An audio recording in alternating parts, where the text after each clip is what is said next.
Abram suas Bíblias, acredito que já estejam abertas, em Êxodo capítulo 12, e vamos ministrar sobre a primeira ceia que é mencionada na palavra de Deus.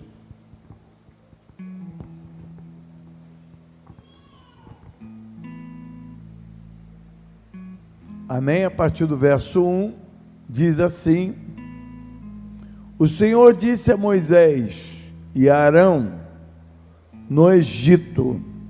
Eu quero deixar bem claro que a primeira ceia, Deus, ela está colocando diante de líderes. A primeira Páscoa, né? Perdoa. Obrigado, meu filho.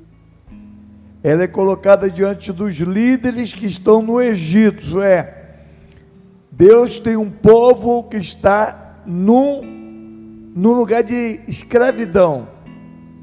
Lugar de escravidão total. O povo de Deus é escravo. 9 pragas já foram enviadas para o Egito. E os judeus foram protegidos pela mão do Senhor dessas pragas. Amém?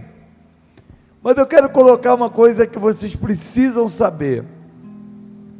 Quando a gente pensa no povo de Israel, a gente está pensando naquele povo, né, crentão. Aquele povo que está orando, jejuando, consagrando, tá? Não é não, irmãos. Aquele povo nasceu e foi criado no Egito, no meio da idolatria. E toda a visão que eles poderiam ter de Deus, e uma imagem de Deus, eles tinham dos deuses do Egito. Amém? Mas eles eram descendentes de Abraão, Isaac e de Jacó. Eles sabiam disso porque os pais contavam as histórias. Amém? Os pais contavam as histórias.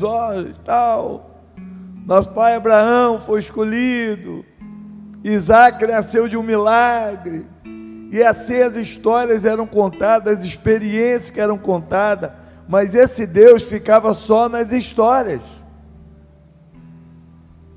Entende?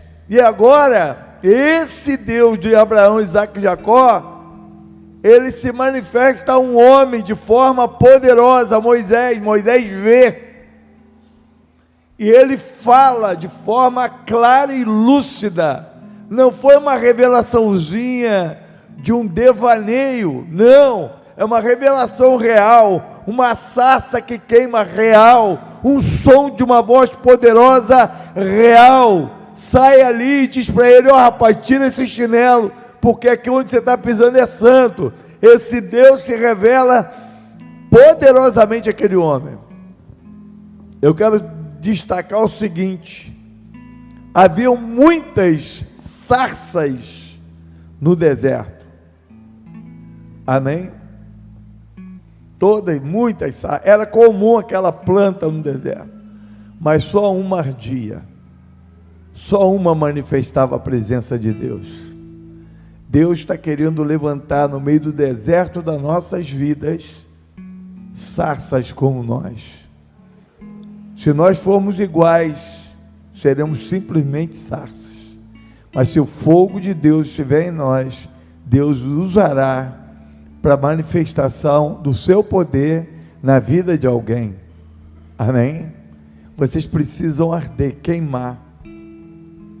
Bom, e aí Moisés agora, que teve uma história no Egito, porque ele foi príncipe do Egito, ele viveu lá naquele Egito, e agora ele matou um egípcio. A história dele não era muito boa.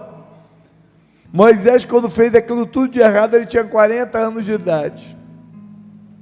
Para os idosos que dizem assim: eu agora estou velho, não tem nada para mim, eu vou dizer: Deus começou a história com um homem de 80 anos. Isso não é idade nem tempo para o Senhor. Deus usa quem Ele quer, do jeito que Ele quer. Não existe moço, velho, criança. Assim como Deus usa quem Ele quiser, Ele quer usar você nessa noite. Amém? Agora preste atenção. Agora Moisés chega lá e a primeira coisa que Moisés faz, ele procura os anciões, revela os anciões, e os anciões agora de Israel concordam que ele e Arão devam ir a Faraó, e ele e Arão vão a Faraó, e através daquele processo, 9 pragas, que eu não vou ficar aqui, senão eu vou ficar até amanhã de manhã, porque cada praga, ela revela um Deus do Egito. Eu vou dar esse estudo para vocês no domingo de manhã. Cada praga dessa revela um Deus do Egito, um Deus do Egito. Olha que coisa incrível. E Deus, através do seu poder, Ele envergonha, humilha e destrói cada Deus do Egito. E agora, Ele diz o seguinte: olha, se você não libertar meu povo, eu vou mandar a última praga. Amém? O anjo da morte vai passar em Israel. Vai passar em Israel. Me perdoa, gente, eu estou um pouco cansado hoje. Vai passar no Egito. E aonde estiver o sangue de um cordeiro, ali o anjo vai passar sobre aquela casa. Mas aonde não estiver, ele vai entrar e vai matar o primogênito da casa. Preste bem atenção. Agora entra o que eu quero ministrar para vocês. Versículo 2 de Êxodo 12. Este deverá ser o primeiro mês do ano para vocês. Nissi, outros dizem Nissan. Como não gosto de marca de carro, então Nissi, né? Vamos nessa. Eu acho que eu falei besteira, mas não sei. Eu quero perguntar uma coisa para você. O povo de Israel, eles vão começar uma história. Aqui é o início da maior história de Israel, a maior festa de Israel. É a história do livramento. Amém? É a história do livramento. Que Deus livra um povo e separa o que é dele e o que não é. Deixa eu dizer, você às vezes pode dizer assim: pastor, eu não estou vivendo uma vida 100% não. Mas eu quero perguntar aqui para você, e você que vai me ouvir em casa: você quer ter uma vida 100% com Jesus? Quer de fato, de verdade, quer? Então eu vou te ensinar alguns caminhos, amém? Para que nós venhamos entender e compreender.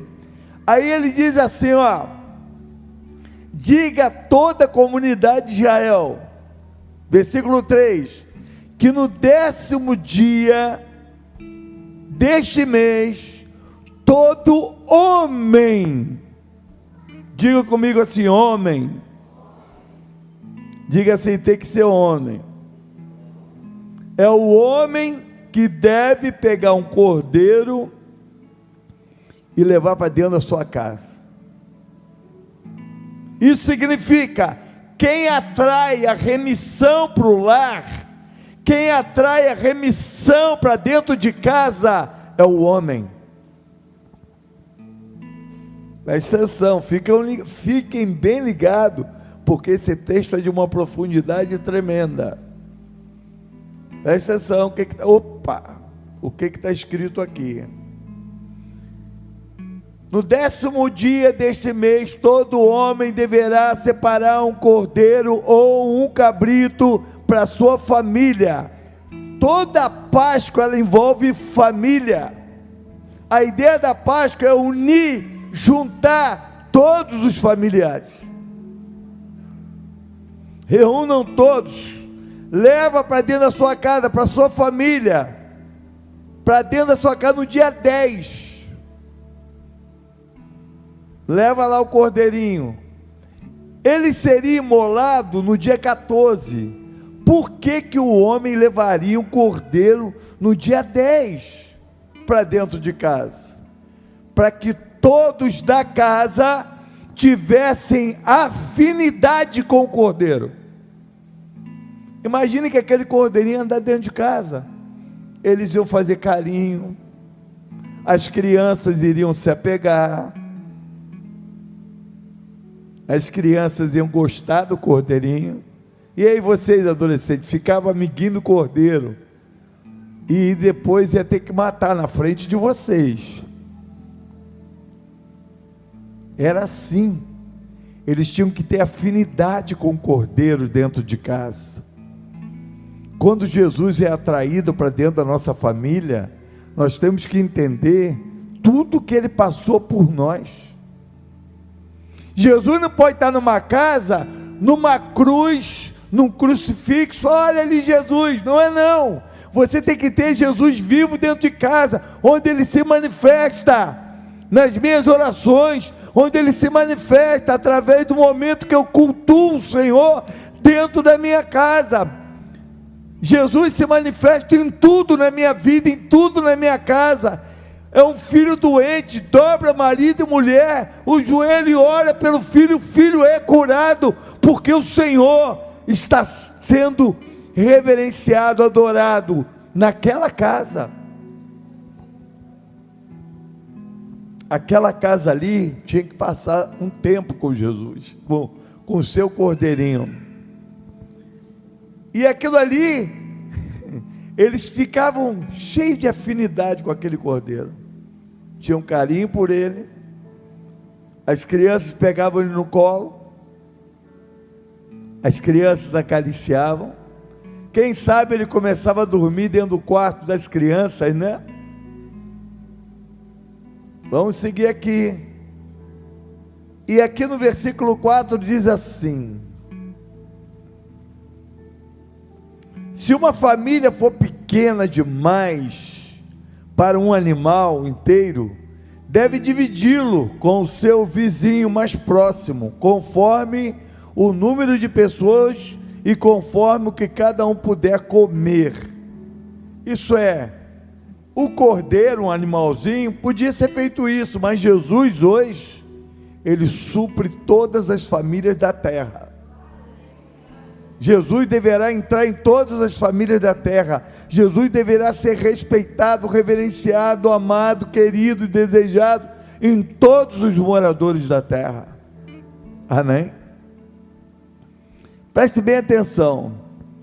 Qual era o papel do homem naquela casa? Olha que papel. Ele fazia o papel do sacerdote, ele fazia o papel do sacerdote da casa. Ele trazia o cordeiro para dentro de casa, ele fazia com que todos da casa tivessem afinidade com aquele cordeiro, amém? E era ele que iria imolar o cordeiro, na frente de todos. Aquele animazinho que adquiriu afinidade, que foi amado pelas crianças, deveria ser morto, e todos da casa saberiam, ó, ele está morrendo para salvar nossas vidas. Se ele não morrer, o pai apontaria para o primogênito: se ele não morrer, você morre. Hoje eu digo, diferente, se Jesus não morresse, todos nós estaríamos fadados ao inferno. É isso que temos que ter consciência. Por isso que eu digo para vocês, eu acho que a consciência de reverência, de respeito, de amor a Jesus está muito aquém do que ele merece. Sabe por quê? Ele morreu por mim e por você. O que você faria por alguém que morre por você? Presta atenção. Além de morrer por você, você teria um inferno a enfrentar. Mas ele desce no inferno, vence o diabo, todos os demônios. Uma vez eu vi um cara, um pastor, eu tenho uma bronca, desculpa irmão o termo, mas eu tenho uma bronca de certas pessoas falando sobre batalha espiritual. Querido, eu vi um demônio do tamanho de uma cidade. Eu vi um demônio que era poderoso, grande. Deixa eu falar. Jesus foi lá e pisou na cabeça deles todos. Está ouvindo? Jesus desceu lá, o mais forte, o mais poderoso, se dobrou e ele esmagou a cabeça deles todos. Não tem demônio poderoso, não tem o mais forte. Todos eles diante dele têm que se curvar, porque ele é o Senhor, ele é o Deus eterno. Ele garante o que ele faz, tudo que ele faz, ele garante. A tua vida, a minha vida, está garantida nas mãos dele. A Bíblia diz que nós temos os nossos nomes gravados em suas mãos.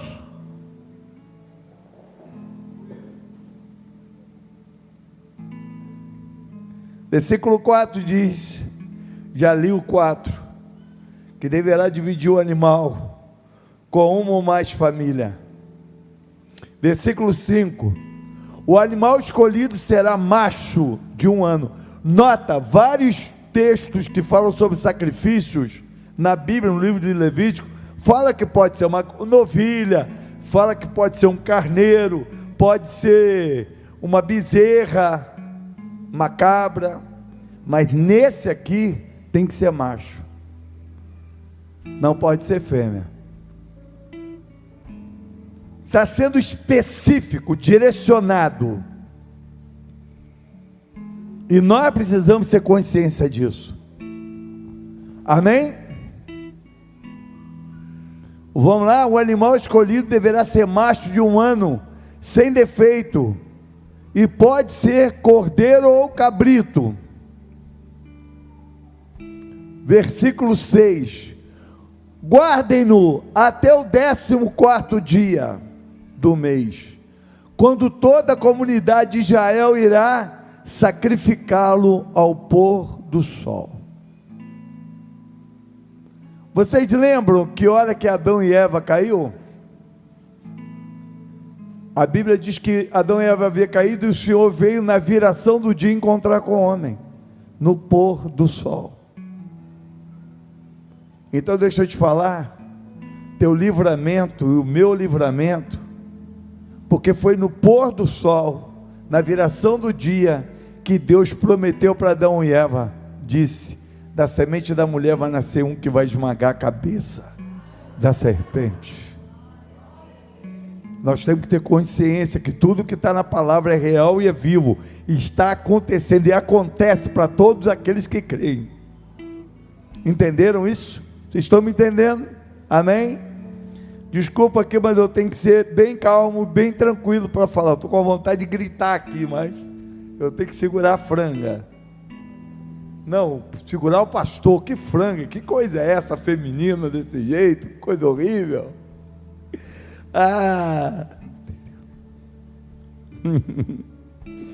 Versículo 7, passe então um pouco do sangue nas laterais, nas vigas superiores da porta da casa, nas quais vocês comerão.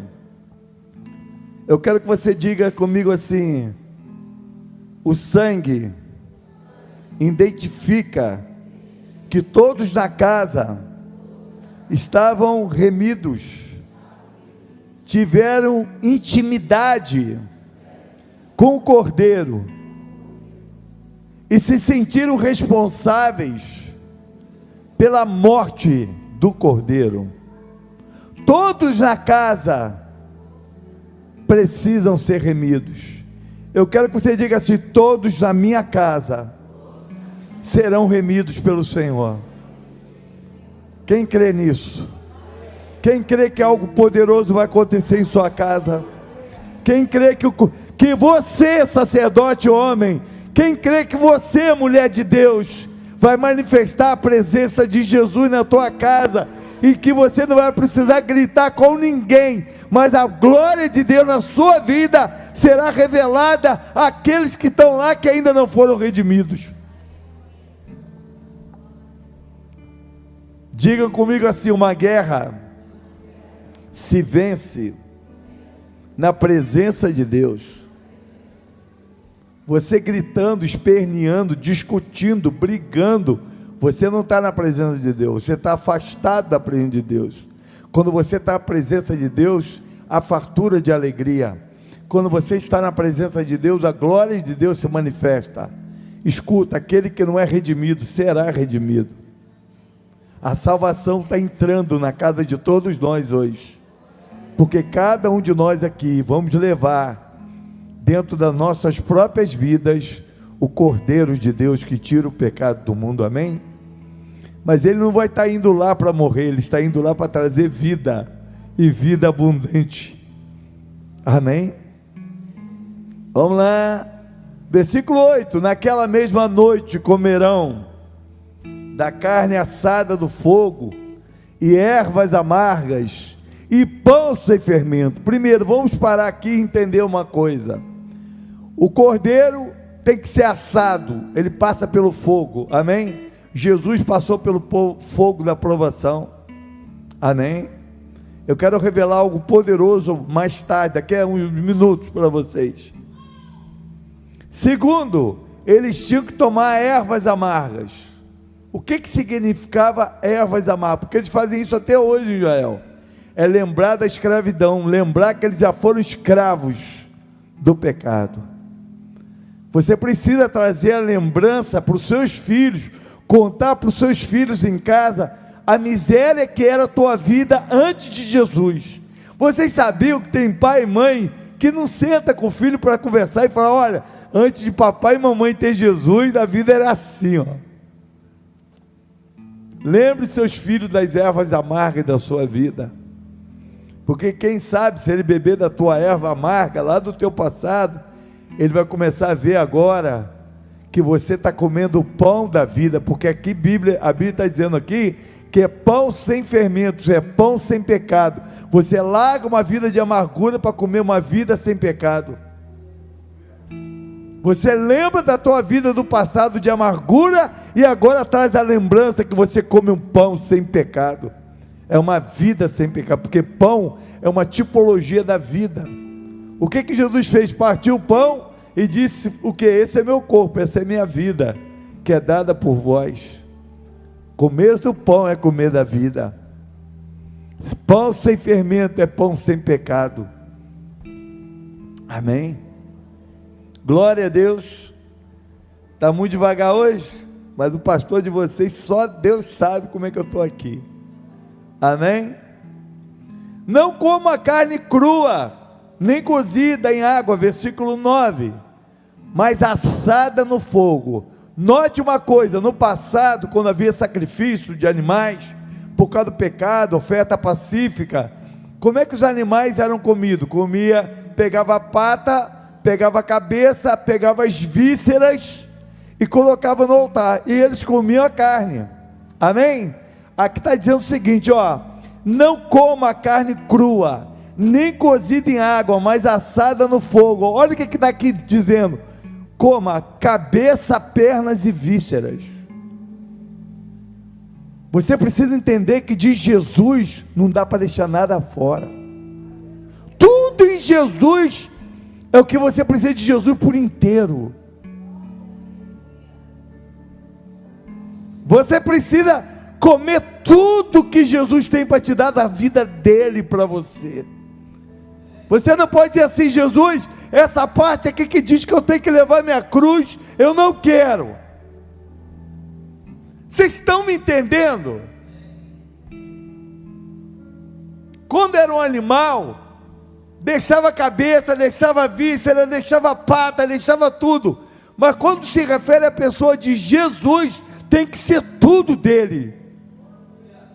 Você tem que conhecer Jesus por inteiro. Você tem que conhecer Jesus todo, por dentro e por fora, quem ele é, o que ele é e o que ele representa. E Jesus é Deus. Sabe aquele eterno que solta raio, trovoada e tudo? Ele é Jesus. Ele é o eterno. Ele é o Deus Todo-Poderoso.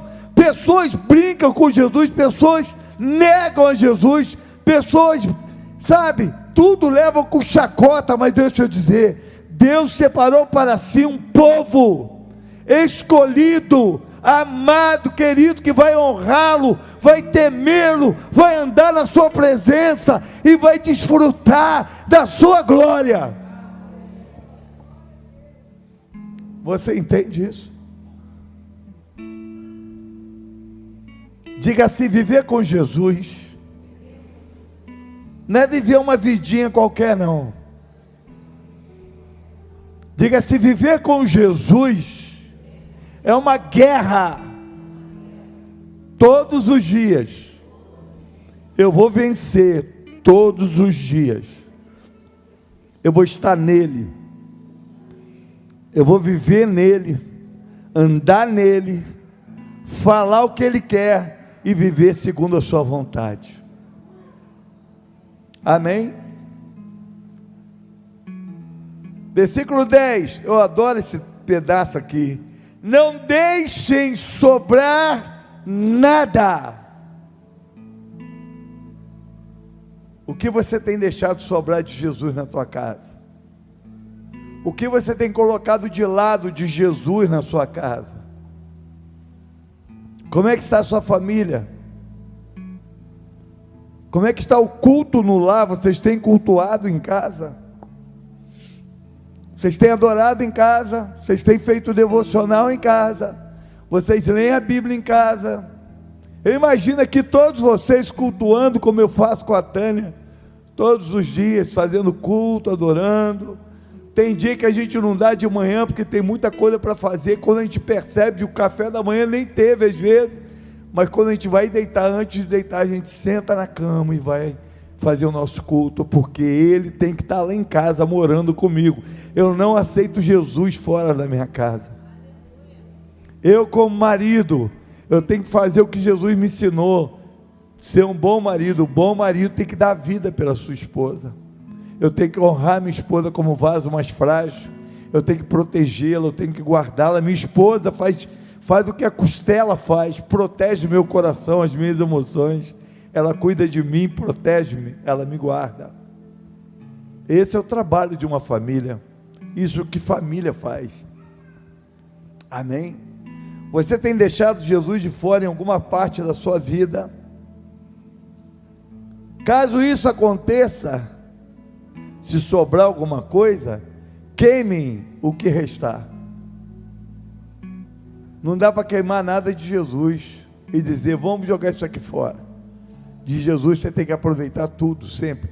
Tudo que está em Jesus é aproveitável. Amém? Versículo 11. Ao comerem, estejam prontos para sair, cinto no lugar, sandália nos pés e cajado na mão. Comam apressadamente esta Páscoa do Senhor. Isso é, quem tem Jesus em casa, não vive nesse mundo para estabelecer uma vida nesse mundo. Quem tem Jesus em casa e na sua vida, vive como alguém que vai ser arrebatado daqui a alguns instantes. Esse texto, ele está dizendo claramente, ó, esse lugar aqui não é de vocês. No mundo tereis o quê? Aflições. Então Jesus está dizendo, ó, vocês que estão ceando comigo, vocês que estão cultuando em casa, vocês que estão orando em casa, glorificando a Deus, vivam sem apegar nada dessa vida, dessa casa. Não se apeguem a nada que estão aqui, porque daqui a pouco eu vou tocar uma trombeta e vocês vão subir comigo, e as mansões celestiais, que é o lugar eterno de vocês, estará aguardando vocês. Tem que ser assim. Aí versículo 12, para terminar o texto, que eu quero começar a pregar. Ainda não comecei, tá? Só a leitura. Naquela mesma noite passarei pelo Egito e matarei todos os primogênitos, tanto dos homens como dos animais. Executarei juízo sobre todos. Olha o que ele está falando. Executarei juízo sobre todos os deuses do Egito.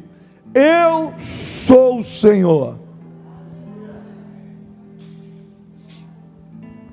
Agora para aqui, Primeiro que eu quero falar, Jesus, se ele fosse seguir, se João Batista dissesse, esse é o Cordeiro de Israel que tira o pecado de Israel, Jesus teria que morrer degolado. Eu quero que vocês entendam isso.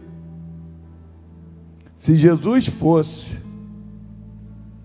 o Cordeiro de Deus só de Israel, ele deveria morrer degolado por um sacerdote. Vocês estão entendendo? Mas Jesus era o Cordeiro de quê? De Deus que o quê?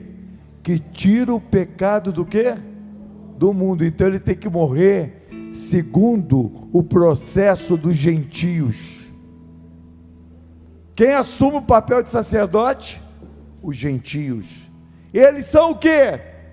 Purinhos, santinhos? Não, eles são cruéis e maus. Mas é por esse mundo cruel e perverso que ele veio para morrer por todos nós. Quem está me entendendo o que eu estou dizendo?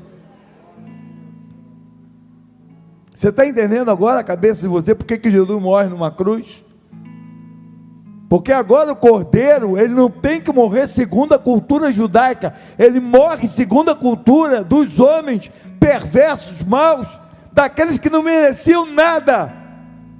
E ao matarem Jesus, eles alcançaram a salvação. Isso é, a salvação foi oferecida a eles também, a todos aqueles que aceitarem a Ele. Isso é sério. Jesus agora vai ter uma morte não de um cordeiro judeu, mas de um cordeiro que é oferecido por toda a humanidade. Espancaram, segundo, não sei se vocês sabem, os maiores especialistas em tortura eram os romanos. Os maiores especialistas em torturar alguém, fazer alguém sentir dor, porque parece que os caras estudaram anatomia. Eles batiam no lugar certo, espancavam no lugar certo, tocavam no lugar certo, que causava mais dor. Hoje eu conversando com meu primo, que é formado, ele começou a fazer medicina, mas fez enfermagem, e depois dele estudando, quando eu falei algo para ele, nós estávamos falando sobre tétano, né? E ele falou, tio, tétano, eu fui enterrar um cara há pouco tempo, tive que mandar, né? Um cara morreu de tétano. Aí eu falei, qual é o estado dele? Ele falou assim, ele fica todo duro, é rígido, né, doutor? Duro, e ele se curva, ele enrijece tanto que ele se curva todo, se estica todo assim, ó. Agora imagine que Jesus teve tétano, provavelmente na cruz, só que ele não tinha para onde esticar, porque ele estava pregado. Então imagina o nível de dor que ele sentiu. Você pode calcular o nível de dor. Imagine todos os nervos e músculos seus sendo esticados para todos os lados e não ter como você impedir nada, porque tua mão, teu pé estão pregados numa cruz. Eu vi há pouco tempo como provavelmente poderia ser as costas de um homem que sofreu a chicotada com o chicote que Jesus. Apareciam as costelas, pedaços de costela e nacos de carne foram arrancados. Por mim e por você. Uma parte da barba de Jesus foi arrancada, saiu carne junto com a barba. Está na Bíblia isso, está tudo escrito na Bíblia. Se você ler Salmo 22, então você vai ter um quadro melhor. Tudo isso por mim e por você. Diz a Bíblia em Hebreus 12 assim, ele não aceitou a afronta, isso é, tudo aquilo era uma afronta, para quê? Para que ele se manifestasse como Deus.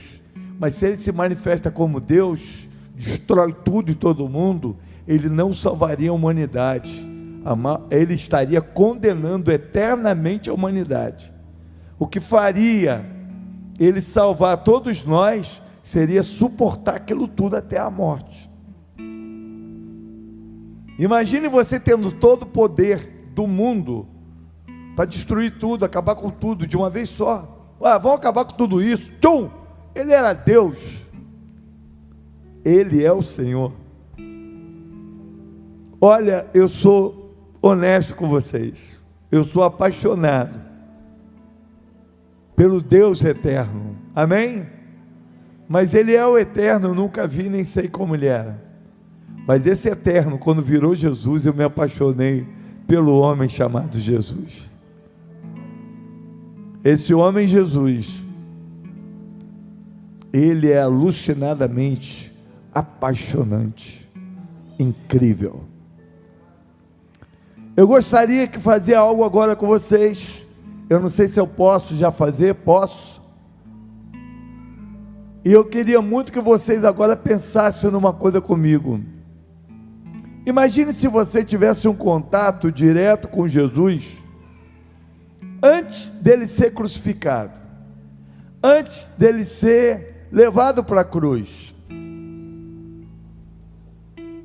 Se você visse Jesus ali, você está vendo Jesus, como é que seriam?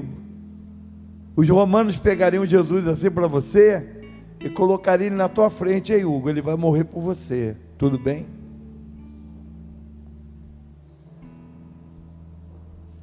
Alguém tentaria impedir? Vou dizer, não é a melhor opção. Porque se alguém tentar impedir, você não será salvo. O que você faria?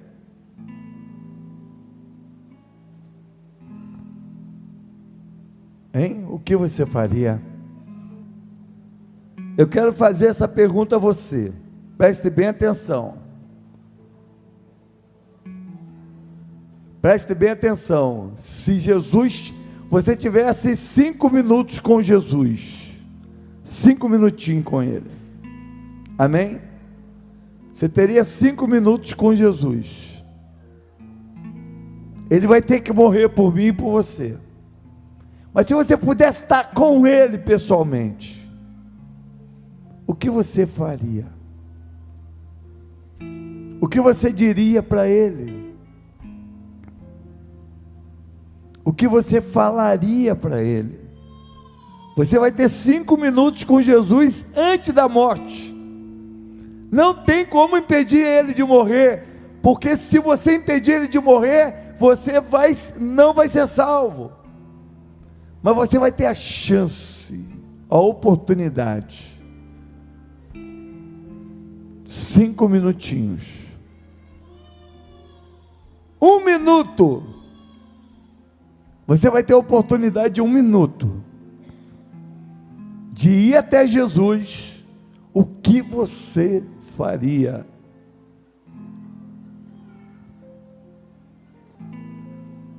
O que você faria?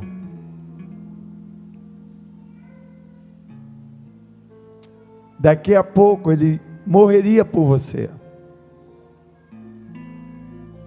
Você tem 1 minuto para expressar alguma coisa, para tomar uma atitude. O que você diria para Ele? Se você tivesse essa chance, o que você faria? Eu quero que você pense agora.